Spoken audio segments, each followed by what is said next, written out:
All right, section 18, Pediatric Hematology.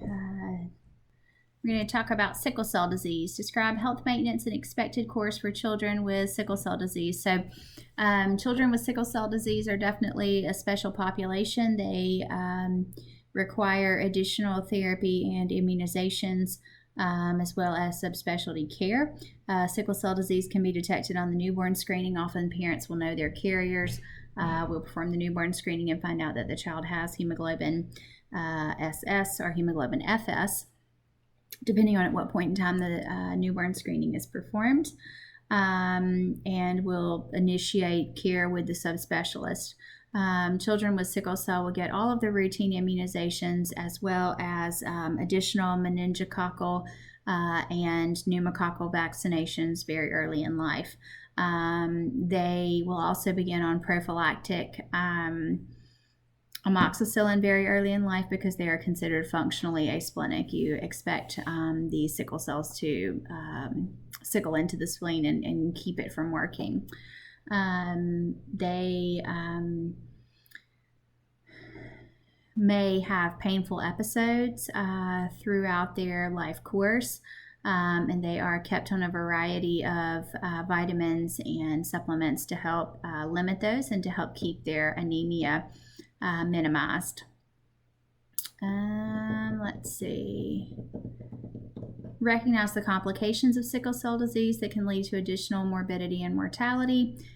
Painful episodes, splenic sequestration crisis, acute chest syndrome, stroke. You can see that, predict that sometimes by low transcranial Doppler flows. So they have routine transcranial Dopplers starting at age 10 or so. Okay. Also infection, right? Kids with sickle cell are more likely to get infections by what kind of organism? I know you know. I'm not going to tell you. You have to Google it and then you'll remember. All right. Discuss the management of acute chest. So acute chest can be very serious. They can require transfusion to decrease their sickle cells. You're also going to treat them as if they have pneumonia and with oxygen therapy.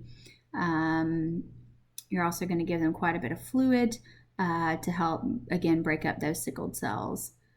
Discuss the common cause and workup of anemia in an otherwise healthy child, as well as first-line therapy for iron deficiency anemia.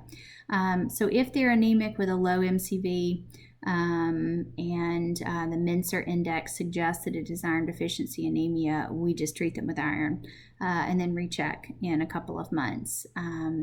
Replete their iron stores, just oral iron supplementation, typically 3 milligrams per kilogram per day, and recheck in a couple of months. If they're, you can also use that Menser index to help you determine, if it's not an iron deficiency, if it's something more like a thalassemia, which oftentimes you'll know about on the newborn screening. But you don't necessarily always make it into the chart with that thalassemia. It should, but if this is a normal, healthy 15-year-old that just transferred care, they're not going to say, "Oh yeah, thalassemia minor." They're not going to know or care that they have it. They're just going to say, "My hemoglobin's always 10 or 9 or whatever." So it may be, important to be able to calculate that Menser index and determine what you suspect the anemia may be the results of. Understand the clinical manifestations and treatment for ITP. So ITP, idiopathic thrombocytopenia, thrombocytopenic purpura. So low platelet count. If it gets less than 20, I worry about head bonks and toddlers. They're clumsy. They got big old melons and they fall and hit it on stuff.